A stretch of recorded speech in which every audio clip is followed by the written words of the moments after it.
बचत, राहत और बढ़त, लेकिन महंगाई का दौर, रोजगार की जरूरत, युवाओं की महत्वाकांक्षा, शिक्षा का स्तर, मेडिकल की गुणवत्ता, ये तमाम चुनौतियां हैं। कभी अपन आलू लेने जाने, कभी टिप दी उसको कि 2 रुपए एक्स्ट्रा ले लो क्योंकि किसानों का है।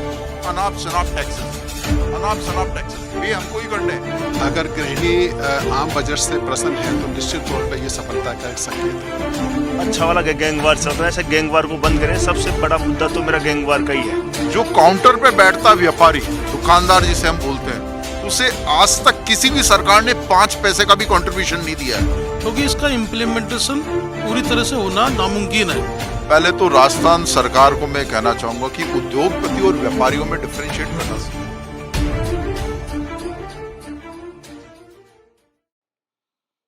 नमस्कार, पंजाब केसरी के स्पेशल शो में आपका स्वागत है। मैं हूं विशाल सूर्यकांत। आज बात होगी मुख्यमंत्री गहलोत, जो 10वीं बार राजस्थान विधानसभा के फ्लोर पर बजट पेश करने वाले हैं। पंजाब केसरी आपके लिए इस बजट से पहले लोगों की क्या उम्मीदें हैं, उस पर एक व्यापक कार्यक्रम है वो करता आया है। जनता के बीच में हमारे रिपोर्टर्स हैं, वो पहुंचते रहे हैं और जनता का मन क्या है ये टटोलने की हमने कोशिश की है। आज अलग अलग जो सेक्टर के मौजूद लोग हैं वो हमारे साथ में मौजूद हैं। पंजाब केसरी ग्रुप 3 भाषाएं, 6 राज्य, 9 संस्करण और 2 करोड़ से ज्यादा दर्शकों की नुमाइंदगी करता है। और हम आपको बता रहे हैं कि राजस्थान की जनता क्या चाहती है इस बार बजट में। तो चलिए शुरुआत करते हैं। हमारे साथ में जो खास मेहमान हैं, अलग अलग वर्ग से, अलग अलग सेक्टर के जो लोग हैं, उनका आपके पहले परिचय करवा दो। हमारे साथ में डॉक्टर ललित सिंह सांचौर हैं, आप अध्यक्ष हैं जयपुर व्यापार मंडल के, आपका बहुत बहुत स्वागत है। हमारे साथ में संतोष जैन है, डॉक्टर संतोष जैन है, माफ कीजिए संतोष शर्मा है हमारे साथ में।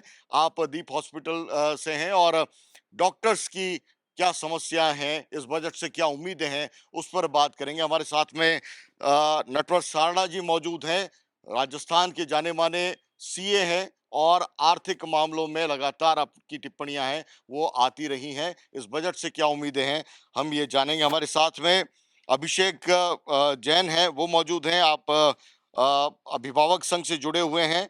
आपके साथ में अरविंद अग्रवाल हैं, हमारे साथ में संदीप जैन हैं, वो मौजूद हैं, और साथ में नीरज तंबोली हैं, आप प्रदेश सचिव हैं राजस्थान नर्सिंग एसोसिएशन के। इसके अलावा भी हमारे साथ में साथी जुड़े हुए हैं, नए मेहमान। आपसे आपका परिचय आप खुद ही बताएं, वो ज्यादा ठीक रहेगा। तेजराज यादव, राजस्थान युवा प्रदेश अध्यक्ष, समाजवादी पार्टी। तो समाजवादी पार्टी की नुमाइंदगी यहाँ पर है, तेजराज जी यहाँ पर मौजूद हैं। क्या कह रहा है राजस्थान के लोगों का मन इस बजट को लेकर? मुख्यमंत्री गहलोत लगातार ये कह चुके हैं कि इस बार का जो बजट है वो बड़ा महत्वपूर्ण होगा, लुभावना होगा। राहुल गांधी जब भारत जोड़ो यात्रा लेकर यहाँ पर आए थे, तब भी उन्होंने ऐलान किया था कि रसोई गैस के ऊपर राजस्थान के अंदर है वो छूट मिलेगी, बजट में इसका प्रोविजन होगा। तो झलक तो उन्होंने दिखा दी। आर्थिक स्थितियां क्या है राजस्थान की, वो भी जरा नेपथ्य में है। मुख्यमंत्री गहलोत की घोषणाएं, चुनावी साल और राजनीतिक रूप से जिस तरह की परिस्थितियां हैं सरकार में, जानना दिलचस्प होगा कि चौथे साल का ये पूर्ण बजट, क्योंकि इसके बाद जो बजट आएगा वो नई सरकार है वो लेकर आएगी, तो ये सरकार का एक तरह से क्या नजरिया है आने वाले चुनावी साल को लेकर, इसकी झलकी भी यहाँ पर मिलेगी। सबसे पहले हमारे साथ में जुड़े हुए हैं, उनसे बात करते हैं हम, डॉक्टर ललित सिंह से। क्या आपको लगता है, क्या उम्मीदें हैं राजस्थान की, क्या जरूरतें हैं इस वक्त, खास तौर से व्यापार क्षेत्र में? जयपुर व्यापार मंडल अध्यक्ष होने के नाते मैं व्यापारियों की बात रखना चाहूंगा। पहले तो राजस्थान सरकार को मैं कहना चाहूंगा कि उद्योगपति और व्यापारियों में डिफरेंशिएट करना सीखें। हमारा सारा शहर उद्योगपति ले जाते हैं और व्यापारी खाली हाथ बैठता है, चाहे वो केंद्र सरकार हो या राज्य सरकार हो। जो काउंटर पे बैठता व्यापारी, दुकानदार जिसे हम बोलते हैं, उसे आज तक किसी भी सरकार ने 5 पैसे का भी कंट्रीब्यूशन नहीं दिया है। मैं बोलना चाहूंगा 5 पैसा का भी कंट्रीब्यूशन नहीं दिया है। और हिंदुस्तान की सारी इकोनॉमी हमारे पीछे चलती है, चाहे वो इकोनॉमी हो, चाहे वो पॉलिटिक्स हो, चाहे वो कुछ भी कह दें आप, हमें कुछ नहीं मिला है। मेरी छोटी सी मांग एक व्यापारियों की है कि हमें एक इजी लोन सिस्टम प्रोवाइड कराया जाए। बाकी तो आप कुछ नहीं दे सकते, लेकिन एक लोनिंग सिस्टम तो हो सकता है कि व्यापारी रॉ मटेरियल खरीदेगा, वो माल खरीद के अपने दुकानों में पड़ता है, उससे व्यापार चलता है। ये उद्योगपति भी हमारे पीछे चलते हैं। ये उद्योगपति सारे हमारे काउंटर के पीछे चलते हैं, हम माल आगे बेचते हैं तो आगे होता है, जी। लेकिन हमें कंट्रीब्यूशन कुछ नहीं है। हमें मिलता है इंस्पेक्टर राज, नगर निगम की दादागिरी और अनाप शनाप टैक्सेस। अनाप शनाप टैक्सेस पे हमको ही करने हैं, लेकिन हमें कुछ नहीं मिला है आज तक। हम एक्सपेक्ट करते हैं कि कम से कम एक इजी लोन और जो इंस्पेक्टर राज चल रहा है उसे खत्म किया जाए। पहली मांग इंस्पेक्टर राज है वो खत्म किया जाए, इजी लोन की व्यवस्था हो छोटे कारोबारियों के लिए, ताकि कारोबार की जो जरूरत है और खास तौर से कोरोना काल के बाद में परिस्थितियां बनी हैं राजस्थान के व्यापार जगत में, उससे कुछ राहत है वो सरकार को देनी चाहिए छोटे व्यापारियों के लिए। मांग उठ रही है। सीधे आपको लिए चलता हूं, हमारे साथ में सीए हैं नटवर सारला जी। नटवर जी, आप सामाजिक संस्थाओं से भी जुड़े हुए हैं, आर्थिक पक्ष भी जानते हैं, क्या लगता है इस बार का बजट किस तरह से होगा? आपका आर्थिक जो विशेषज्ञ आपके अंदर बसता है वो क्या कह रहा है? देखिए विशाल जी, सबसे पहले तो मैं यहाँ ये बात कहना चाहूँगा कि नवंबर 2023 में इलेक्शन है, तो ये जो बजट आएगा, इसको मैं बहुत ज़्यादा महत्व इसलिए नहीं दूंगा क्योंकि इस बजट को इम्प्लीमेंट करने के लिए पूरा साल आपको नहीं मिलेगा, नंबर वन। नंबर टू, ये हालांकि बजट पूरे साल का आएगा और मैं इसको पार्ट बजट बोलूँगा इसको, क्योंकि चुनाव के 6 महीने पहले आचार संहिता लग जाती है और बजट आने के बाद में, बजट में प्रोविजन होने के बाद में कुछ काम ऐसे भी होते हैं जो आचार संहिता में नहीं हो सकते हैं। तो मेरा मानना है कि इस बजट को बहुत ज़्यादा इम्पोर्टेंस देने की आवश्यकता नहीं है, क्योंकि इसका इम्प्लीमेंटेशन पूरी तरह से होना नामुमकिन है। अब एक्सपेक्टेशन की जो बात है, मैं एक ही बात कहूँगा कि हमें राजस्थान में एक चीज़ समझनी पड़ेगी कि हमारी जो फाइनेंशियल्स है वो बहुत टाइट है। हम जो 100 रुपये रिसीव करते हैं, 100 रुपये कमाते हैं, उसमें 55 से 60 रुपये तो हमारे 3 हेड में जाते हैं।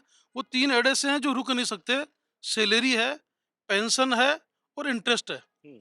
जो कि बढ़ ही सकते हैं, कम नहीं हो सकते। तो 55 की जगह 60 हो सकते हैं, लेकिन 55 से 50 नहीं हो सकते। तो हमारे पास में एक तो सबसे बड़ी बात है, तो 40 पैसे बचते हैं, 40-45 पैसे बचते हैं। और उसके बाद में 40-45 के बाद में डेवलपमेंट के इतने सारे काम है, तो बहुत ज़्यादा हम लोग एक-एक हेड पे ज़्यादा खर्च नहीं कर पाते हैं। लेकिन जो मैं मानता हूँ कि गवर्नमेंट को क्या करना चाहिए, आज के टाइम पे इंफ्रास्ट्रक्चर एक बहुत बड़ी चीज़ है। आप हर वर्ग को कुछ ना कुछ दें, लेकिन अल्टीमेटली जब तक इंफ्रास्ट्रक्चर को डेवलप नहीं करेंगे, तब तक सबको सब चीज़ें नहीं मिल सकती। आज एक बहुत बड़ी समस्या है ट्रैफ़िक की। जितने भी शहरों में जाके देखें, पहले कोई टाइम पे हम बात करते थे कि पीक आवर्स है। आज 12 घंटे पीक आवर्स है साहब। आप कहीं भी चले जाएँ, आपको ट्रैफ़िक हर जगह मिलता है। मतलब जगतपुरा में चले जाएँ, चाहे प्रताप नगर में चले जाएँ, कहीं भी जाएँ ट्रैफ़िक जाम मिलेगा आपको। तो ये स्थिति जयपुर की नहीं है, ये सारे शहरों की स्थिति है राजस्थान में। तो हमें ज़रूरत है कि इसको कंट्रोल करना है, क्योंकि ट्रैफ़िक कंट्रोल नहीं होगा, तो आप देखो कितने मैन आवर्स आपके खर्च होते हैं। मतलब लाखों आदमियों के 1 घंटा भी एक्स्ट्रा लगता है, तो अब लाख मैन आवर्स खर्च हो गए आपके, और पेट्रोल डीजल खर्च हो रहा है वो अलग से। लेकिन मैन आवर्स कितने खर्च हो गए थे, वो लाख घंटे या 10 लाख घंटे बचते अपने, तो वो कितने प्रोडक्टिव होते, इस चीज़ को समझना पड़ेगा। क्या हमें पुल बनाने हैं या क्या करने हैं, ये जब तक इंफ्रास्ट्रक्चर डेवलप नहीं होगा, जब तक हम विकास की तरफ आगे बढ़ नहीं पाएंगे। क्या आपको लगता है कि चौथे साल पे जो आप कह रहे हैं कि इंफ्रास्ट्रक्चर के ऊपर ध्यान दिया जाएगा, ये वो वक्त है पॉलिटिकली, क्या इस तरह का बजट भी आ सकता है क्या कि जिसमें इंफ्रास्ट्रक्चर की बात हो? सर, मैं इसीलिए कह रहा हूँ कि यदि देखो बजट करीब-करीब पैक हो चुका है, हम्म। अब बजट में कोई गुंजाइश है नहीं कुछ भी चेंज होने की। लेकिन यदि कोई भी वाइज़ेबल आदमी होगा, वो कोशिश ये करेगा चौथे साल में, आखिरी साल में, कि कुछ ऐसे प्रोविज़न डालें जो कि आम ज़रूरत के हों, जिसको आगे की गवर्नमेंट चाहे वो दूसरी भी आ जाए या ये भी आ जाए, इनके भी दूसरे लोग आ जाएँ, तो उसको चेंज नहीं कर पाए। जो मैं ये चीज़ें ऐसी बता रहा हूँ कि ये ऐसी चीज़ें हैं कि ये आवश्यकता है हर आदमी की। तो यदि प्रोविज़न डाल देते हैं, तो नेक्स्ट गवर्नमेंट कोई भी आए, चाहे कांग्रेस की आए, चाहे बीजेपी की आए, वो मेरा मानना है इसको कंटिन्यू करेगी। अदरवाइज़ क्या होता है कि आप कुछ लुभावन प्रोविज़न डाल देते हैं, तो आप तो इम्प्लीमेंट करके जाओगे नहीं, दूसरा वाला आते ही सबसे पहले उनको रोक देगा। तो उससे कोई फ़ायदा नहीं। मैं वो जो बात बता रहा हूँ, वो ऐसी चीज़ें हैं जो कम आगे भी कंटिन्यू हो सकती है। इसी तरह से मेडिकल के लिए बहुत कुछ करना है। सर, आज हम जो 5 स्टार मेडिकल उसमें चले गए, इसका अल्टीमेट बोझ किस पे आ रहा है? जी। ये जनता पे आ रहा है। आज ये हालत हो गई है कि मेडिकल में, क्योंकि गवर्नमेंट बहुत पीछे है जी। और 5 स्टार मेडिकल जो कल्चर डेवलप हो गया है, इसकी वजह से डॉक्टर्स पैसा कहाँ से निकालेगा? मैं आऊँगा इस पे पूरे विस्तार से बात करेंगे क्योंकि उस सेक्टर के भी हमारे पास में लोग मौजूद हैं और फिर आपके पास मैं आऊँगा क्योंकि एक बार सभी से पहला रिएक्शन जान लें कि बजट को लेकर जो उनकी उम्मीदें हैं, जनता की उम्मीदें हैं, उसको आप अपने सेक्टर के नज़रिए से किस रूप में देखते हैं? मैं अभिभावक संघ की ओर से हमारे साथ में अरविंद जी मौजूद हैं। अरविंद जी क्या कहिएगा बजट को लेकर क्या आपको उम्मीदें हैं? किस रूप में आप देखते हैं? क्या होना चाहिए? देखिए, शिक्षा एक बहुत ही महत्वपूर्ण इसके अंदर घटक होता है, जिसके अंदर हम देख रहे हैं कि अभी सेंटर का भी बजट आया, उसके अंदर सेंट्रल गवर्नमेंट ने भी शिक्षा के ऊपर जो था बजट था, उसको कुछ 0.1% बजट को कम कर दिया। मैं चाहूँगा राजस्थान सरकार से गुज़ारिश करूँगा कि शिक्षा के अंदर जो बजट है, उसको बढ़ाया जाए। बच्चों की शिक्षा, चूँकि आने वाला भविष्य हमारे देश के नौनिहाल, प्रदेश के नौनिहाल हैं, उनके लिए अगर अच्छी शिक्षा के साधन उपलब्ध कराए जाएँ। सरकार ने पिछले 2 साल से महात्मा गांधी स्कूल खोले और जो पुराने स्कूल चलते आ रहे थे उन्हीं को उसके अंदर अपग्रेड कर दिया। आज भी उसके अंदर देखते हैं कोई संसाधन उपलब्ध नहीं है। इंग्लिश मीडियम के टीचर्स उपलब्ध नहीं है। इंफ्रास्ट्रक्चर अगर प्राइमरी स्कूल था, मिडिल स्कूल था, उसके अंदर सीनियर सेकेंडरी स्कूल खोल दिया। उन्हीं कमरों के अंदर जो पहले ही बच्चों को कम पढ़ रहे थे, उन्हीं के अंदर ही वापस 12वीं तक के एडमिशन दे दिए गए। ऐसी चीज़ों के अंदर लेके सरकार करती है तो उसके अंदर संसाधन तुरंत उपलब्ध कराए, उनकी तैयारी करे और वो इस बजट के अंदर प्रावधान दे, जिससे इस साल से जो Mahatma Gandhi English medium school है, उसके अंदर बच्चों के अंदर अंग्रेजी माध्यम से अगर पढ़ाई हो पाएगी, तो उसके अंदर जो प्राइवेट कल्चर है, प्राइवेट स्कूलों का कल्चर, वो जो फीस बहुत ज़्यादा ले रहे हैं, तो उसके ऊपर भी दबाव कम होगा, जनता को राहत पहुँचेगी और सरकार शिक्षा के ऊपर विशेष ध्यान दे, मैं बिल्कुल यही कहना चाहूँगा। सरकार शिक्षा पर विशेष ध्यान दे, अंग्रेजी स्कूल्स हैं, वो राजस्थान भर के अंदर खुल गई हैं, लेकिन उनकी गुणवत्ता का क्या, वहाँ पर शिक्षकों की उपलब्धता का क्या होगा? ये एक बड़ा सवाल है, वो इस बार बजट में जनता पूछ रही है सरकार से और उम्मीद करेगी कि सरकार इसका जवाब दे। अन्य जो सेक्टर के लोग हैं, उनके पास में हम चलते हैं। आप समाजवादी पार्टी से जुड़े हुए हैं, तेजरा जी।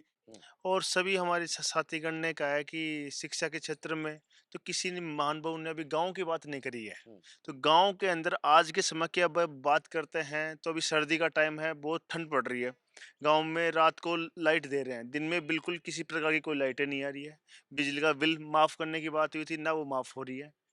दूसरी बात है कि शिक्षा के क्षेत्र में जो गवर्नमेंट टीचर हैं, उनके बच्चे तो प्राइवेट स्कूल में जा रहे हैं और हम जैसे लोगों के बच्चे सरकारी स्कूलों में जा रहे हैं। तो कम से कम जो गवर्नमेंट टीचर है, उन बच्चों तो कम से कम सरकारी स्कूल में जाएं। तो इसी के आधार पर शिक्षा के क्षेत्र में किसानों के हित के लिए और गांव में, अभी मेरे गांव में कम से काफी गांव ऐसे हैं जहाँ पे सड़कें नहीं है। बच्चे कम से कम भी 10 किलोमीटर दूर स्कूल में जाते हैं। शाहपुरा मेरा विधानसभा क्षेत्र है, दिल्ली रोड पे।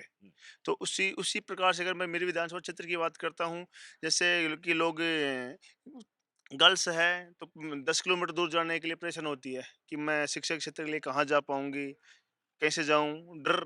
और आज की जयपुर सिटी की बात करते हैं तो गुंडागर्दी, गैंगवार तो बहुत तगड़ी चल रही है आजकल।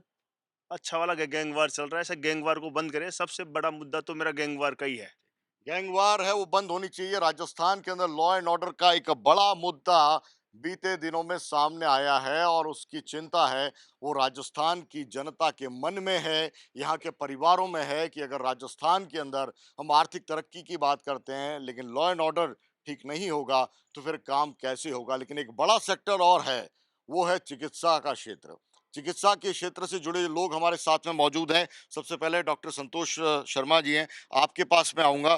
क्या आपको लगता है तमाम जो बुनियादी ज़रूरतों के सेक्टर्स हैं उसमें सबसे बड़ा और संवेदनशील मैं कहूँ वो आपका मेडिकल है। किस रूप में आप एक्सपेक्टेशन आपकी हैं सरकार के इस बजट से जो कि आखिरी बजट है सरकार का? देखिए, सरकार ने जो चिरंजीवी योजना चालू कर रखी है वो काफ़ी बेटर है।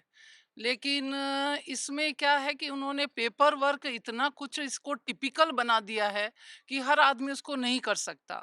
हर आदमी बड़े-बड़े हॉस्पिटल्स में नहीं जा सकता। तो आप अगर आप चाहें कि पब्लिक के अंदर हॉस्पिटल, छोटे-छोटे जो क्लिनिक है, जो ऑथराइज़्ड क्लिनिक है, उनको आप थोड़ा फंड दें या उनको कुछ इस काबिल बना दें कि वो लोगों का ट्रीटमेंट कर सके, क्योंकि बेसिक जो नीड्स है जैसे कोरोना काल के अंदर अपन लोगों को पता चल गया कि हेल्थ ही मेन है। जी, हाँ, तो इसके लिए आप मेन मुद्दा मेरा यही है सरकार से कि जो अपन हेल्थ के लिए जितना कर सकते हैं जो जैसे कहते हैं कि एरिया वाइज जो छोटी-छोटी क्लिनिक हैं उन्हें डेवलप करें। उनकी क्या बेसिक नीड्स है वो गवर्नमेंट समझे इस चीज़ को और उनको थोड़ा-सा जो जैसे पानी के लिए इलेक्ट्रिसिटी है उनके बिल माफ़ कर सके ताकि वो लोगों को ज़्यादा वो दे सके अपना। बस मैं यही चाहूँगी जी। सरकार से। तो सरकार से जब मेडिकल पॉलिसी की बात होती है या सुविधाओं की बात होती है, तो डॉक्टर संतोष हैं वो कह रही हैं कि बड़े अस्पताल और जो छोटे अस्पताल हैं या अपनी क्षमता के मुताबिक जो अस्पताल चला रहे हैं, उनको कुछ प्रिविलेज है, वो सरकार की योजनाओं में मिलना चाहिए। कम से कम एक अंतर होना चाहिए सुविधाओं के लिहाज से, व्यवस्थाओं के लिहाज से। हमारे साथ में सरकारी जो पूरी मेडिकल सर्विसेज़ है, उसको सँभालने वाली जो नर्सिंग टीम है, उसके प्रदेश सचिव हमारे साथ में मौजूद हैं, नीरज तंबोली जी। आपकी क्या उम्मीदें हैं? क्योंकि बड़ा सेक्टर है, चिरंजीवी योजना हेल्थ सेक्टर पे बहुत ज़्यादा फ़ोकस गहलोत सरकार ने किया है। क्या आपको लगता है, आप लोगों के लिए नर्सिंग एसोसिएशन है, वो क्या उसको उम्मीदें हैं सरकार से, क्या होना चाहिए? सर निश्चित तौर पे मैं बिल्कुल अप्रिशिएट करूँगा ये जो जनता के लिए जो योजना है सरकार की। सबसे पहले मैं ये कहना चाहूँगा सर कि राजस्थान के अंदर सबसे बड़ा एक वर्ग है नर्सिंग कैडर्स। तो नर्सिंग कैडर्स वर्ग एक ऐसा वर्ग है 24/7 हावर्स अपनी ड्यूटियाँ देता है। क्योंकि आमतौर पे जब भी बजट पेश किया जाता है तो राजस्थान नर्सेज एसोसिएशन की तरफ से कुछ मांगे ऐसी हैं जो कालांतर में भी पूरी नहीं हो पाई और ना ही अब होगी। ऐसा मेरी संभावना, क्योंकि सबसे पहले इम्पोर्टेंट इशू ये है, हमारा सबसे जो छोटा कैडर है वो है एनम्स। एनम्स के बाद आता है जेएनम्स। एनम्स को स्टाइफंड आज की तारीख में 500 रुपये शायद प्रोवाइड कर रहे हैं। इसके अलावा जीएनएम्स को 900 रुपये। तो हमारे आरएनई की तरफ से ये डिमांड है सर, माननीय मुख्यमंत्री महोदय से, कि जो 500 रुपये उनको स्टाइफंड दिए जा रहे हैं एनम्स को, उनको 3000 से लगभग 5000 के बीच में किया जाए। दूसरा, जो 900 रुपये जीएनएम को प्रोवाइड हो रहे हैं स्टूडेंट्स को, उनको 5000 लगभग स्टाइफंड दिया जाए। सेकेंडरी सर ये है कि हमारे बहुत पहले से ये एक डिमांड थी कि नर्सिंग कैडर्स के डायरेक्टर सेल अलग हो, हुँ, जहाँ पे नर्सिंग कैडर्स के ऑफिसर्स ही उसमें अपने एस्टेब्लिशमेंट का सारा काम देखें और एक इसको लिंकअप करके टाई अप करके प्रोग्राम को शेड्यूल करें। साथ में हमारा देखिए आप, जीएनएम के बाद हमारा पोस्ट बेसिक बीएससी नर्सिंग है, एमएससी नर्सिंग है। जो लोग हायर एजुकेशन में जाते थे उनको बहुत पहले मेरे ख्याल से 2 इंक्रीमेंट एक्स्ट्रा दिया करते थे हम। तो अब गवर्नमेंट से हमारी ये डिमांड है सर कि जो पहले इंक्रीमेंट दिया करते थे वही इंक्रीमेंट वापस जारी करें आप, जिससे क्या एक वो मोटिवेशन की तरफ निकले। साथ में हमारे एक ये डिमांड है गवर्नमेंट से अभी इस समय इस बजट में, कि जो नर्सिंग कैडर्स आप बनाए, तो नर्सिंग कैडर्स में नर्सेज की फैसिलिटी को प्रायोरिटी पे रखें। सबसे पहले प्रायोरिटी पे फैसिलिटी क्या है सर? जो 24 घंटे ड्यूटी पे रहते हैं सर, 12 इंटू 12, अर्थात ये कहने का तात्पर्य यह है कि अगर 24 घंटे मेडिकल फैसिलिटी है, तो मेडिकल फैसिलिटी के अंदर आपके देखिए हॉस्टल फैसिलिटी, जहाँ निकटतम हेल्थ सेंटर के आसपास आपके रहने की सुविधा हो नर्सेज को, जहाँ वो जभी भी किसी भी समय कोई मास कैजुअलिटी हो, कोई इमरजेंसी है, तत्काल कॉल पे इमीडिएटली अपने ड्यूटी पे पहुंच जाए। हमारे यहाँ हॉस्टल फैसिलिटी बहुत कम है। सेकेंडरी, नर्सेज के लिए क्वार्टर्स की फैसिलिटी बहुत कम है। सेकेंडरी के आवागमन के साधन नहीं है। नर्सेज के लिए कोई भी ऐसा पब्लिक ट्रांसपोर्टेशन नहीं है को इजी गोइंग अपने कार्यस्थल पे अपने घर से आ से सके और जा सके। सेकेंडरी हमारा ये है कि जो हमारे पीएचएन है, जी। आज हमारे जो पीएचएन पब्लिक हेल्थ नर्स है, जिनके पढ़ाए हुए स्टूडेंट्स आज सीनियर नर्सिंग ऑफिसर्स हैं, नर्सिंग ऑफिसर्स हैं, आज पीएचएन वहीं के वहीं पीएचएन है। पीएचएन का तात्पर्य पब्लिक हेल्थ नर्स, अर्थात एक जो पदनाम का जो हमारे इंडियन नर्सिंग काउंसिल ने एक प्रावधान निकाला था, उसी इंडियन नर्सिंग काउंसिल के तहत हमारा प्रावधान के तहत पदनाम भी चेंज होने चाहिए। जी। सेकेंडली आप ये मैं देखिए, आऊँगा आपके पास में क्योंकि बहुत तमाम जो लोग हैं हमारे साथ में मेहमान हैं अपनी बात रखेंगे और एक-एक राउंड ज़रूर करूँगा आप तक कि आपकी जो कही हुई बातें हैं उसमें कुछ अधूरापन हो तो उसको पूरा किया जाए। लेकिन आपको एक दिलचस्प बात बताऊँ, जब पंजाब केसरी ने तय किया कि गहलोत सरकार अपना बजट पेश करने वाली है और आम जनता के बीच में हमारे नुमाइंदे जाएँ, हमारे संवाददाता जाएँ और वहाँ पर लोगों से बात करें कि उन्होंने क्या कुछ माँगें उनकी ज़हन में चल रही है, वो सरकार तक पहुँचाना चाह रहे हैं। कई दिलचस्प बात है वो सामने आई है। हमारे साथ में हमारी सहयोगी हैं प्रियंका। प्रियंका, आप किस तबके से मिली थी और क्या उनकी राय थी बजट को लेकर? सर मैं व्यापारियों से मिली थी, उसके बाद में मैं महिलाओं से मिली थी, मैं स्टूडेंट से मिली थी, तो उन सब ने यही कहा कि महँगाई बहुत ज़्यादा है, महँगाई मार रही है। और जो स्टूडेंट्स थे उन्होंने कहा कि एजुकेशन का लेवल है वो बहुत ज़्यादा गिरता जा रहा है, फ़ीस बहुत ज़्यादा है और बेरोज़गारी बहुत ज़्यादा फैल रही है और उसके बाद में ये कहते हैं कि फ़ीस कम कर दी जाएगी, नए कोचिंग संस्थानों हैं, उनकी भीड़ हो रही है, तो कहीं न कहीं शिक्षा का स्तर कमज़ोर है और यहाँ पे टैलेंट बहुत ज़्यादा है। लेकिन कहीं न कहीं ये होता है कि जॉब अच्छी डिग्री ले लेते हैं, पर अच्छी तरह से उनको जॉब उस जगह प्लेसमेंट नहीं हो पाता है, तो उसके बारे में भी उन्होंने कहा। और महिलाओं ने कहा सबसे पहले तो उनको उम्मीद थी कि गैस सिलेंडर के दाम कम होंगे, लेकिन ऐसा कुछ भी नहीं हुआ और सेंट्रल व्यापार सेंट्रल में नहीं हुआ है, राजस्थान सरकार है वो क्या करती है, ये देखना बड़ा दिलचस्प होगा। शुक्रिया प्रियंका, जिस रूप में जनता का फीडबैक है हम तक पहुंचा रहे हैं। लेकिन महंगाई की बात एक महत्वपूर्ण तरीके से वो सामने आई है। नटवर सारला जी के पास आऊंगा, लेकिन उससे पहले प्रियंका हमारे साथ में सुरभि हैं, वो भी गई थी लोगों के बीच में। किस तबके से आप मुखातिब थी और क्या उन्होंने राय रखी सुरभि? सर, मैं स्टूडेंट्स के पास गई थी। स्टूडेंट्स का कहना ये है कि है ना, इतने पेपर लीक्स के मामले देखने को मिल रहे हैं, तो कहीं न कहीं जनता जो है, स्टूडेंट्स जो है वो राहत माँग रही है कि पेपर लीक के मामले में हम लोगों की 4 साल की जो मेहनत है, सिर्फ़ पेपर लीक के मामले में वो सारी चीज़ें ख़राब हो जा रही है। तो पेपर लीक के मामले हो गए या महँगाई को लेके आप किसी भी ऑब्जेक्ट में बोलो, तो आम जो जनता है वो त्रस्त है और इस बार उम्मीद कर रही है कि इस बार जो राजस्थान की कांग्रेस की जो थीम है बजट को लेकर, बढ़त, राहत और बचत को लेकर, तो वो इस पे अमल अमल उतरे तो ज़्यादा अच्छा होगा। बचत, राहत और बढ़त, लेकिन महंगाई का दौर, रोजगार की जरूरत, युवाओं की महत्वाकांक्षा, शिक्षा का स्तर, मेडिकल की गुणवत्ता, ये तमाम चुनौतियां हैं।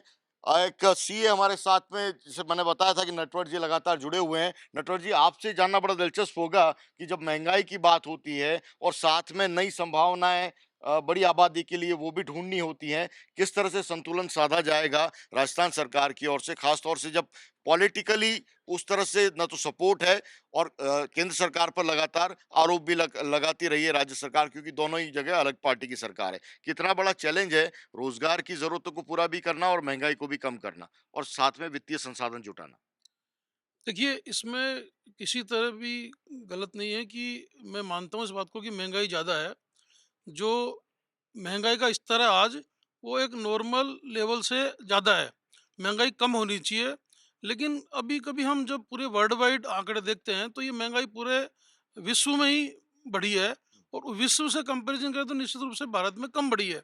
लेकिन आपको एक चीज़ समझनी पड़ेगी कि महँगाई बढ़ना कई बार ये इस चीज़ का भी द्योतक है कि हम प्रोग्रेस कर रहे हैं, हमारा डेवलपमेंट हो रहा है। क्योंकि जैसे हम बेसिक नीड है अपनी रोटी, कपड़ा और मकान, यदि हमारे ग्रेन्स महँगे होते हैं, तो उसका कहीं न कहीं फ़ायदा किसानों को भी पहुँचता है। तो आप ये भी नहीं कह सकते कि हम बिल्कुल इस लेवल पे आ जाएँ कि हमें हर चीज़ बहुत ही सस्ती मिलने लगे, क्योंकि वो सस्ती चीज़ कहीं न कहीं किसी एक तबके को नुकसान भी देगी। तो हम बिल्कुल महँगाई को इतनी डाउन करें तो वो उससे विकास नहीं हो सकता है। लेकिन ठीक है, इतनी ज़्यादा भी नहीं होनी चाहिए कि हर आदमी अपना जीवन यापन नहीं कर सके। जैसे अभी बेरोज़गारी की समस्या भी की बात कर रहे हैं, तो जैसे इसीलिए मैं आपको पहले भी कह रहा था, अभी भी कह रहा हूँ कि ये यदि विकास कार्य में आप कैपेक्स पे ध्यान देंगे, कैपिटल इंफ्रास्ट्रक्चर डेवलपमेंट पे, तो इससे रोजगार ही मिलेगा सब। आज जितने भी इंफ्रास्ट्रक्चर डेवलप हो रहे हैं, इससे कितना बड़ा रोजगार मिल रहा है, कितने लोग, चाहे वो अनऑर्गेनाइज सेक्टर में काम कर रहे हैं, लेकिन भूखे नहीं है। तो इसलिए सबसे बड़ी जरूरत है आज कि इंफ्रास्ट्रक्चर पे ज़्यादा ज़्यादा ध्यान दें। और आज के टाइम पे ये अपने डेवलपमेंट का इंजन है एनर्जी। आज ये देखो कि 25,000 करोड़ रुपए राजस्थान को एनर्जी पे खर्च करने पड़ रहे हैं। क्यों करने पड़ रहे हैं? क्योंकि हम एनर्जी, जो ट्रेडिशनल एनर्जी है, उसी पे ही बढ़ रहे हैं, उसी पे चल रहे हैं, जिसमें कि उसमें चोरी भी होती है और बहुत सारे नुकसान है। तो हम इसके अल्टरनेट, इतनी सारी चीज़ें आ चुकी है, ग्रीन एनर्जी है, एनर्जी, तो इन पे हम क्यों नहीं ध्यान दे रहे हैं? इस पे यदि हम डेवलप करें, क्योंकि हमने देखा है कि जो सोलर एनर्जी है, इस पे गवर्नमेंट इतना ज़्यादा इंसेंटिव नहीं दे पा रही है जितना देना चाहिए। जबकि सोलर एनर्जी इतनी बड़ी चीज़ है कि यदि हर घर में सोलर जनरेट होने लग जाए, तो आप देखो कि एनर्जी की प्रॉब्लम कितनी कम हो जाएगी। लेकिन हमें सब्सिडी नहीं मिलती है, ये हम एक्स्ट्रा जनरेट कर लेते हैं तो गवर्नमेंट ले जाती है उसको, फिर हमको देती महँगे रेट पे है। तो ये पॉलिसी जो है ना, ये सब चेंज होनी चाहिए। एनर्जी पे ध्यान देना चाहिए और डेवलपमेंट पे ध्यान देना चाहिए, और स्पेशली हम कैपेसिटी बढ़ाएँगे, हम इंफ्रास्ट्रक्चर डेवलप करेंगे, तो निश्चित रूप से हम महँगाई पे भी कंट्रोल कर पाएँगे और डेवलपमेंट भी कर पाएँगे। और महँगाई को निश्चित रूप से थोड़ा कंट्रोल करने की ज़रूरत है अभी। जी, महँगाई को कंट्रोल करने की ज़रूरत है। एक बार फिर से आपको डॉक्टर ललित के पास में लिए चलता हूँ क्योंकि उन्होंने शुरुआत में इस पूरी चर्चा का आगाज़ उस रूप में किया था कि व्यापारियों के लिए बहुत कुछ होना चाहिए इस बजट में, लोन की उन्होंने बात कही थी, लेकिन एक ही पहलू था। कहीं और आपके पहलू ज़हन में होंगे? क्या कुछ आपको लगता है क्या होना चाहिए? जैसे अभी बात करी इंफ्रास्ट्रक्चर की, व्यापारियों की, तो मेरा व्यापार मंडल से और जो मैं एक डिमार्केट कर रहा था कि जो अधिकतर हमारा शेयर उद्योगपति ले जाते हैं, तो व्यापारियों जो छोटे व्यापारी मान लें आप उसको, उस पे फोकस करना चाहिए कि हम कैसे छोटे व्यापारियों को बेनिफिट कर सकते हैं। राजस्थान सरकार बजट के अंदर ये पूरा एक स्ट्रेट अवे क्लियर है कि सभी छोटे व्यापारियों के लिए, ये काउंटर्स पे बैठने वाले लोगों के लिए, क्योंकि देश की इकोनॉमी इनके पीछे चलती है, पूरा समाज इनके पीछे चलता है। तो पूरा फोकस करके, क्योंकि वो डिमांड क्या करते हैं, एक वो डरते हैं इंस्पेक्टर राज से, कैसे टैक्सेशन है, जीएसटी वीएसटी, ठीक है, एक आप महंगाई कम करने की बात करते हैं, सीधा पेट्रोल डीजल आता है, उस पर आप टैक्स घटा दें तो सीधा स्ट्रेट अवे कम हो जाएगा। लेकिन उसको मैं साइड में रख के कहता हूं कि आप गवर्नमेंट का, वो काफी लोग बातचीत करते हैं, लेकिन व्यापारियों की मैं बात रखूं तो आप उनको लोनिंग सिस्टम प्रोवाइड करें। आप उनको ये इंस्पेक्टर राज, इंस्पेक्टर से डरते हैं कि जैसे कोई सर आता है वो डरते हैं, टैक्सेशन है, इनकम टैक्स है, वो सारे मतलब 100 में से 99% तो हम पे ही लागू होते हैं। तो हम चाहते हैं कि इन सब चीजों पे कर वो व्यापारी खुलकर बिजनेस करे, खुलकर वो टैक्स भी देगा अगर टैक्सेशन लिमिट कम होगी। टैक्सेशन लिमिट कम होगी तो नो डाउट रेवेन्यू जो है गवर्नमेंट पे ज्यादा आएगा। तो इन चीजों को जितने भी रिलीफ कर सकते हैं वो आप व्यापारियों पे फोकस करके करें, न कि बड़े उद्योगपति को। उद्योगपतियों को आप जो देना चाहते हैं वो दे, हमारा कोई उनसे वो नहीं है झगड़ा वगैरह। हाँ, लेकिन आप ज्यादा फोकस एक छोटे व्यापारी पे, जिसके पीछे सारी इकोनॉमी चल रही है, जो बाजार कंट्रोल कर रहा है, जो मैनेज कर रहा है, उस पे होनी चाहिए। तो पूरी इकोनॉमी है वो उस तबके पर होना चाहिए जो कि देश की अर्थव्यवस्था को चलाता है। शिक्षा जगत के क्षेत्र में और क्या कुछ होना चाहिए? आपसे समझते हैं क्या मांगे हैं, खासतौर से अभिभावक संघ इस दौर के अंदर हमने देखा कोरोना काल में जो सबसे ज्यादा आवाज उठी वो अभिभावकों की परेशानी की उठी कि कोरोना काल में उनको राहत में उस रूप में निजी स्कूल संचालक हैं उन्होंने कितनी दी कितनी नहीं दी उसको लेकर पूरे राजस्थान ही क्या पूरे देश भर के अंदर बहस है वो चलती रही, सुप्रीम कोर्ट तक भी मामले गए। क्या आपको लगता है एक पेरेंट एसोसिएशन के पदाधिकारी होने के नाते ये सरकार से आपको क्या उम्मीद है? सर, सरकार से उम्मीदें तो लगातार पिछले 3 सालों से चलती आ रही है, क्योंकि हम लोगों ने जिस तरीके से कोरोना काल के अंदर जो अभिभावकों की आवाज़ उठाई थी, मामला सुप्रीम कोर्ट तक भी गया था, किंतु आज तक वो जो सुप्रीम कोर्ट का मामला था, वो आज जो आदेश आया था, उस आदेश पर आज तक भी ना शिक्षा मंत्रालय ने कोई काम किया, ना शिक्षा विभाग ने कोई काम किया। तो हम मेरी सरकार से यही मांग है कि आप जो भी कोई कानून बनाए या जो भी कोई निर्णय होए शिक्षा मंत्रालय की तरफ से, वो अधिकार अभिभावक तक पहुंचने चाहिए, और अभिभावकों का जो अधिकार पहुंचने चाहिए उसमें अभिभावकों की राय को शामिल करना चाहिए। मेरी सबसे बड़ी डिमांड यही है कि आज चाहे से कोई व्यापारी हो, चाहे से कोई डॉक्टर हो, चाहे से कोई शिक्षक हो, या कोई वकील हो, या कोई पत्रकार हो, सभी लोग अभिभावक तबके के लोग हैं, और अभिभावकों की राय को सब प्राथमिकता देनी चाहिए। जी, शुक्रिया जुड़ने के लिए। और एक और शिक्षा जगत के क्षेत्र में क्या कुछ होना चाहिए? अभिभावकों की समस्या क्या है? इस पर बात रखेंगे, क्या कहिएगा? शिक्षा का स्तर और अच्छा होना चाहिए। शिक्षा का स्तर है और अच्छा होना चाहिए। हमारे साथ में एक और मेहमान जुड़े हुए हैं, उनसे समझते हैं। व्यापार जगत से ही जुड़े हुए हैं और व्यापार जो कि एक अर्थव्यवस्था का एक बड़ा हिस्सा है, व्यापारी हैं, अर्थव्यवस्था के अंदर बड़ी भागीदारी है, वो निभाते हैं। क्या कुछ आपको लगता है राजस्थान सरकार के बजट से, क्योंकि केंद्र सरकार का हमने बजट देखा है, अब राजस्थान को उसके मुताबिक क्या कुछ किए जाने की ज़रूरत महसूस हो रही है? स्पोर्ट्स के लिए कुछ करना चाहिए सरकार को, जिससे खिलाड़ियों को प्रोत्साहन मिले और आगे बढ़े। राजस्थान में इतने अच्छे खिलाड़ी निकल नहीं रहे, तो सरकार को उसकी तरफ ध्यान देना चाहिए। जी। बहुत-बहुत शुक्रिया। और स्पोर्ट्स की बात भी कही कि अच्छे खिलाड़ी निकल रहे हैं, उनकी तरफ ध्यान देना चाहिए। लेकिन नटवर जी, मैं एक बार फिर आपके पास में आना चाहूँगा क्योंकि पिछला जो आंकड़ा है वो बताता है कि 23,000 करोड़ का लोन है, वो राजस्थान सरकार ने लिया है और सेंट्रल टैक्स के मामले में हम 5वें नंबर पर हैं और पर कैपिटा इनकम राजस्थान की वो भी बड़ी है। लेकिन साथ में घोषणाएँ भी बड़ी हैं। ईस्टर्न कैनाल की बात हम कर रहे हैं कि वो हम प्रोजेक्ट है वो लेकर आएँगे। केंद्र सरकार अगर पैसा न दे, रिफाइनरी के लिए हम पैसा जुटा रहे हैं। तो रेलवे लाइन की हम बात करें कि हम 50% से भी ज़्यादा हम पूरा प्रोजेक्ट है वो हम फंडेड कर सकते हैं। इस आत्मविश्वास के पीछे कोई आर्थिक प्रारूप आपको नजर आता है या फिर ये एक पॉलिटिकल है, वो स्टेटमेंट्स हैं? सर देखिए, आर्थिक प्रारूप की जहाँ तक बात करते हैं, मैंने आपको पहले भी कहा था कि जब से जीएसटी आया है, उसके बाद में सरकार के पास में आर्थिक संसाधन जुटाने के रास्ते बहुत कम हो गए हैं। क्योंकि जीएसटी जो है उसमें आपका पास जो भी पैसा आता है वो केंद्र सरकार जो भी अपना हिस्सा है वो अपने आप बेच देती है। तो इसमें सरकार को कुछ नहीं करना, पहले कोई ज़माने में सेल टैक्स पर वेट होता था, तब सरकारें अपनी प्लानिंग करती थी स्टेट गवर्नमेंट। अब आज वो चीज़ें ख़त्म हो गई है और वेट जो है ये एक बहुत बड़ा पोर्शन है अपने पूरे रेवेन्यू का। इसके अलावा स्टेट में और भी टैक्सेस है, जैसे स्टाम्प ड्यूटी है, एक्साइज स्टेट एक्साइज है, ये भी सब चीज़ें हैं। तो इसमें बहुत ज़्यादा रेवेन्यू नहीं है, लेकिन बहुत गुंजाइश नहीं है। गुंजाइश खाली यही है कि हम एडमिनिस्ट्रेशन बढ़िया करें। एडमिनिस्ट्रेशन बढ़िया करेंगे तो हमारा व्यापार बढ़ेगा, तो जीएसटी में हमारा शेयर अपने आप बढ़ेगा। जैसे मैं एक उदाहरण दूँ आपको कि ठीक है, एक सुविधा के लिए अब यहाँ पे व्यापार मंडल के लोग बैठे हैं, वो शायद उस तरह की खुश होंगे कि 2 लाख रुपए तक के माल पे ई-वे बिल ज़रूरी नहीं है। जबकि केंद्र सरकार ने उसको 50,000 कर रखा है, लेकिन स्टेट गवर्नमेंट को कुछ पावर है, वो अपने अमेंड कर सकती है। मैं कहता हूँ कि आप 50 रखो ना, ई-वे बिल जनरेट करना इतना ईज़ी प्रोसेस है कि विदिन 5 मिनट और 2 मिनट में ई-वे बिल जनरेट हो जाता है। लेकिन आप सोचो कि यदि ई-वे बिल हर आदमी जनरेट करेगा, तो 1 नंबर में काम करेगा, उससे अपना रेवेन्यू बढ़ेगा। तो टैक्स चोरी करने के रास्ते बंद होंगे।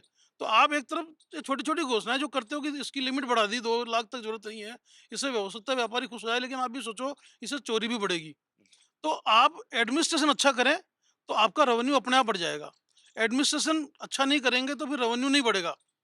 राजस्थान में इंडस्ट्रियलाइज़ेशन नहीं है, क्योंकि इंफ्रास्ट्रक्चर नहीं है। तो इंफ्रास्ट्रक्चर करेंगे तो इंडस्ट्रियलाइज़ेशन होगा, तो इंडस्ट्रियल मतलब वापस से जीएसटी आएगा। तो ये तरीके हैं जो आप लगा सकते हो। तो अल्टीमेटली आपको रेवेन्यू तो सेंट्रल से आना है, लेकिन आपको सुविधाएँ देनी है यहाँ पे। सुविधाएँ दोगे तो व्यापार अपने आप बढ़ेगा। जैसे इन्होंने बोला कि ये एमएसएमई सेक्टर्स को सुविधाएँ दो, और निश्चित रूप से 70% आज बिज़नेस एमएसएमई सेक्टर कर रहा है। तो एमएसएमई को नेट में भी लाओ आप, ऐसा भी नहीं कि वो 2 नंबर का काम करे, और उनको सुविधाएँ भी दो। तो जिससे क्या होगा कि वो रेवेन्यू जनरेट होगा। तो इस तरह से करके हम रेवेन्यू जनरेट कर सकते हैं। जी। तो रेवेन्यू कैसे जनरेट किया जा सकता है ये बता रहे हैं नटवर साहड़ा, लेकिन कॉमन मैन की जो परेशानियां हैं उसके बारे में बात करेंगे। अभी तमाम जो लोग विशेषज्ञ बनकर यहाँ पर बैठे हुए हैं, उनके घर में बजट को लेकर क्या चर्चा हुई है वो जरूर जानेंगे। आपने नर्सिंग एसोसिएशन तमाम मांगे तो रखी हैं, लेकिन आपके घर में आपकी माँ, की पत्नी, उनकी क्या उम्मीदें हैं बजट से? सर, निश्चित तौर पे मैं माननीय मुख्यमंत्री से निवेदन करना चाहूँगा एक आम आदमी होने के नाते कि सर घर का बजट जो है वो गृहिणियाँ ही को ज़्यादा सूटेबल होता है। हम्म, अगर गृहिणी आम बजट से प्रसन्न है तो निश्चित तौर पे ये सफलता का एक संकेत है। जी। तो मेरा निवेदन यही है कि माननीय मुख्यमंत्री महोदय के गृहिणियों को ध्यान में रखते हुए आम बजट आप प्रस्तुत करें, जिससे क्या है कि हमारे राजस्थान वासियों को भी एक अच्छा मैसेज मिले और आगे एक परिकल्पना के रूप में गृहस्थ जीवन सभी का सही रहे। जी। तो आम घरों के अंदर क्या कहानी है? एक बार हमारे जो रिपोर्टर्स हैं उनके पास में चलते हैं, क्योंकि तमाम क्षेत्रों के अंदर वो जाकर उन्होंने पड़ताल तो की है, लेकिन उनके घर में उनके माँ-बाप, उनके भाई-बहन हैं, उनके मन में इस बजट को लेकर क्या उम्मीदें? क्या घर पे कभी बात हुई है प्रियंका? हाँ सर, बिल्कुल हुई है। जैसे कि मैंने सिलेंडर का तो बताया ही है, और आटे दाल के भाव में इनमें भी कुछ नहीं हुआ है, और पेट्रोल डीजल इनके भाव बहुत बढ़ गए हैं। तो इसको लेके मेरे घर में बहुत ज़्यादा बात होती है, और चिमनियों के दाम बढ़ा दिए, उसको लेकर भी बात होती है, और सोना चांदी है उसको लेकर भी बात होती है कि अब सोने के भाव इतने बढ़ गए हैं, तो इसकी शादी में इतना नहीं दे पाएंगे, उसकी शादी में इतना नहीं दे पाएंगे। तो इस सब को लेके मेरे घर में बहुत सारी बातें होती हैं। चलिए, तो आप देखिए आम लोगों के मन में क्या है, उसको कैसे टटोला जा सकता है, खंगाला जा सकता है, हमारे सहयोगी बता रहे हैं। सुरभि, आपके घर में क्या बातचीत? सर देखो, जब कमाने वाला एक हो, सिंगल पर्सन, और पेंशन से ही घर चल रहा हो, तो ये जब चीज़ें महँगी होती है तो वो बहुत भारी पड़ जाता है। जैसे कि पिछले महीने ही सिलेंडर के दाम जो थे वो बहुत ऊपर पहुँच गए थे। सरसों का तेल हो गया, एक घी हो गया। मैं कुकिंग की बहुत ज़्यादा शौकीन हूँ, तो मुझे कभी-कभी ये सुनने को मिल जाता है कि तेल और ये सारा पीपा तू सारा एक बार में ख़त्म कर देगी, तो इससे बढ़िया है कि मत ही करो। तो ये जो महँगाई है ना इतनी बढ़ रही है, उससे तो राहत मिलनी ही चाहिए। चलिए, महँगाई इस तरह से एक शेर भी है कि इस कश्मकश की ज़िंदगी को कैसे बसर करें, या तो पैर काट लें अपने या चादर को बड़ी करें। क्या कहिएगा संतोष जी, आप गृहिणी भी हैं, एक्सपर्ट तो हैं ही, डॉक्टर भी हैं। क्या उम्मीद है इस बार राजस्थान सरकार के बजट से ओवरऑल? देखिए वैसे तो मैं एक ही चीज़ कहूँगी कि महँगाई को कम ही करना चाहिए, लेकिन मैं कल अभी इनको एक स्टोरी बता रही थी कि जो एक किसान है, बड़ी मेहनत से उगा रहा है, हर चीज़ जो आदमी खा रहा है, देखिए बिना पेट के कुछ नहीं है। अपन कितनी भी बातें कर ले, लेकिन जो मेरा मुद्दा यही है कि किसान को ही मेन बेनिफिट होना चाहिए, ठीक है? वो एक आलू का जैसे मैडम ने बोला महँगाई, महँगाई, वो लेने जा रहे हैं, तोल-भाव कर रहे हैं कि 20 रुपए किलो नहीं है, मुझे 18 दे दीजिए आप, ठीक? वो बेचारा बड़ी मुश्किल से उसे 18 दे रहा है, दे के घर गया वो, और वही आदमी पिज़्ज़ा का ऑर्डर कर रहा है। और वो जो पिज़्ज़ा आ रहा है उसमें कोई मोल-भाव नहीं है, वो 2 रुपए उसे एक्स्ट्रा दे रहा है, टिप दे रहा है। कभी अपन आलू लेने जा रहे हैं, कभी टिप दी उसको कि 2 रुपए एक्स्ट्रा ले लो क्योंकि किसानों का है। तो ये चीज़ महँगाई मुद्दा नहीं है, मेन ये है कि आप एजुकेशन बढ़ाइए। महँगाई मुद्दा बिल्कुल भी नहीं है, आप गरीब लोगों को जो मैंने तो ऐसे लोग देखिए देखिए जो फ्री में राशन लेके जा रहे हैं और अच्छी तरह बुलेट पे जा रहे हैं वो। मेरे पास में ही राशन का है, फ्री में जा रहे हैं वो। उनके बच्चे क्या कर रहे हैं कुछ नहीं पता उन लोगों को। तो मेरा ये की है कि एजुकेशन लेवल को बढ़ाइए, फ्री में देना बंद करिए, ठीक है? फ्री में उन्हें दीजिए जो हैंडीकैप हो, जो आप कमा के नहीं खा सकते उन्हें फ्री दीजिए। बाकी फ्री मैं बिल्कुल भी नहीं चाहती, फ्री आप एजुकेशन करिए, फ्री आप हेल्थ करिए, ठीक है? बाकी फ्री आप जो खाद्य सुरक्षा बोल रहे हैं उनके लिए करिए जो कमा के नहीं खा सकते। नहीं खा आप सकते उन्हें हैं। हैंडीकैप बना रहे हो, फ्री दे के, वो जी। कुछ नहीं कर रहे थे। तो जरूरतमंद कौन है इसकी पड़ताल करना भी सरकार की जिम्मेदारी है, ताकि जो आम जनता का टैक्स है वो का पैसा जिस रूप में खर्च होता है वो जरूरतमंद तक पहुंचे। पूरा आपने कहा कि लॉ एंड ऑर्डर की पूरी स्थितियां हैं वो बिगड़ी हुई हैं, उसको सुधरना चाहिए। ये तो एक मंशा हुई। इस बजट के अंदर क्या आपको प्रोविजन करने की जरूरत आपको लगती है? नए जिलों की बात भी सरकार कर रही है, आपके क्षेत्र के अंदर भी आवाज उठ रही होगी, आसपास के क्षेत्रों में, क्या कहिएगा? मैं नए जिलों के अंदर कि हमारे शाहपुरा विधानसभा क्षेत्र को शायद कोटपुतली विधानसभा क्षेत्र में ना जोड़े। ये शायद हम शाहपुरा विधानसभा क्षेत्र वासियों के लिए बहुत बेहतर होगा। हम जहाँ हैं वहीं अच्छे हैं। ये हमारी मुख्यमंत्री से विशेष निवेदन है मेरा। और साथ ही अंदर अभी मैम ने बताया कि ब्लूट पे जा रहे हैं गांव में। गांव की कहानियां भी यही, हकीकत कहानी यही है। ब्लूट पे जा रहे हैं, राशन गेहूं का फोकट का लेके जा रहे हैं। उनके बच्चे सिगरेट पी रहे हैं, दारू पी रहे हैं, और उनके घर के अंदर ब्लूट पे क्या 4 व्हीलर बाइक पे भी राशन का गेहूं जा रहा है। तो वो सारी सुविधाएं बंद कर दी जाए, ओनली शिक्षा के क्षेत्र के अंदर ही बढ़ावा दिया जाए। जी। कुछ कहना चाहेंगे आप, क्या होना चाहिए, कौन सी क्या कर रहे हैं आप ऐसे अभी? सर मैं अभी तैयारी कर रहा हूँ। मैं नौजवान होने के साथ एक सबसे बड़ी अपील यही करूँगा कि बेरोज़गारी को कम किया जाए, क्योंकि बहुत ही कम वैकेंसी आ रही हैं और कुछ आ भी रही हैं तो उनमें पेपर लीक हो रहा है। तो यहाँ से गाँव से जैसे कि घरवाले भेजते हैं, परिवारों से 10-20 लाख रुपए जैसे खर्च करते हैं और उसके बाद भी कोई रिज़ल्ट नहीं मिलता है तो उनको बड़ा दुःख होता है। तो इसके लिए वैकेंसी निकाले ज़्यादा से ज़्यादा। अब सरकार जैसे कि ये गेहूँ और जैसे चावल-उवल ये दे देती है, तो बस घरवालों का ध्यान तो उधर ही रहता है कि भाई वो अनाज आना है, वो खाना है। घर वो सरकार तो सोचती है बस इनसे ही काम चला लेंगे, लेकिन इनसे वो विकसित थोड़ी ना हो पाएँगे। तो उनको लिए यही है कि महँगाई को कम करें और विकास ज़्यादा से ज़्यादा हो, इसके लिए कि एजुकेशन को बढ़ाएँ। जी। बस ये। बहुत-बहुत धन्यवाद। और एक बार फिर चलेंगे ललित जी के पास में। ललित जी, आप क्या कहेंगे? क्योंकि चर्चा को हम विराम देना चाह रहे हैं। एक फाइनल आपका कमेंट। राजस्थान में इंडस्ट्रीज कम है। हमारे पास क्या है? टूरिज्म, वो भी बिजनेस सेक्टर से है। गवर्नमेंट जितना टूरिज्म पे फोकस करेगी उतनी रेवेन्यू आएगी हमारे पास। तो टूरिज्म पे जितना फोकस करे गवर्नमेंट ऑफ इन राजस्थान, उतनी रेवेन्यू जनरेट होएगी, उतना ही अपने को फायदा होगा। और जो महंगाई की बात हो रही वो भी कर्ब होगी। लेकिन आपको प्रॉपर तरीके से एक टूरिज्म सेक्टर पूरा डेवलप करना चाहिए। हम कहीं ट्रायंगल बना देते हैं, कुछ बहुत कुछ करते हैं, लेकिन जमीनी तौर पे, जमीनी स्तर पे कुछ काम नहीं होता है, ये फैक्ट है। तो वेरी मतलब फोकस करके गवर्नमेंट आप टूरिज्म सेक्टर पे फोकस करें। टूरिज्म हमारे लिए बहुत बड़ी रेवेन्यू जनरेट कर सकती है और कर भी रही है, नो डाउट कर रही है। तो टूरिज्म भी करे। जी। तो कुल मिलाकर तमाम लोगों ने अपनी बात यहाँ पर रखी है। गहलोत सरकार जिस रूप में बजट पेश करने वाली है, ये चुनावी साल है। उम्मीदों का एक तरह से उनके ऊपर बहुत ज़्यादा दबाव भी होगा, बजट राजस्थान का सँभालना भी होगा क्योंकि आने वाली जो भी सरकार हो, उसके लिए वो क्या विरासत दे के जाएँगे, राजनीतिक गलियारों में इसकी भी चर्चा होगी। राजस्थान की आर्थिक सेहत कैसी है, इस पर भी बात होगी और क्या सुविधाएँ दी हैं, उस पर भी बात होगी और आम जनता की ख्वाहिश है, वो बिल्कुल उसी रूप में है कि उम्र-दराज़ माँग कर लाए थे 4 दिन, 2 आरज़ू में कट गए, 2 इंतज़ार में। ये इंतज़ार का जो पल है, बजट आने वाला है, किस रूप में उनके लिए खुशियाँ लेकर आएगा, किस तरह से उनकी उम्मीदों को पूरा करके ये राजस्थान के सपनों का बजट जिस रूप में पॉलिटिकल कमेंट हैं वो आ रहे हैं, बयानबाज़ी हो रही है कि बड़ा खूबसूरत बजट होगा, लेकिन राजस्थान की सेहत भी सुधारे, ऐसा बजट चाहिए, साथ में आम लोगों की सुविधा को बढ़ाए, ऐसा भी बजट होना चाहिए।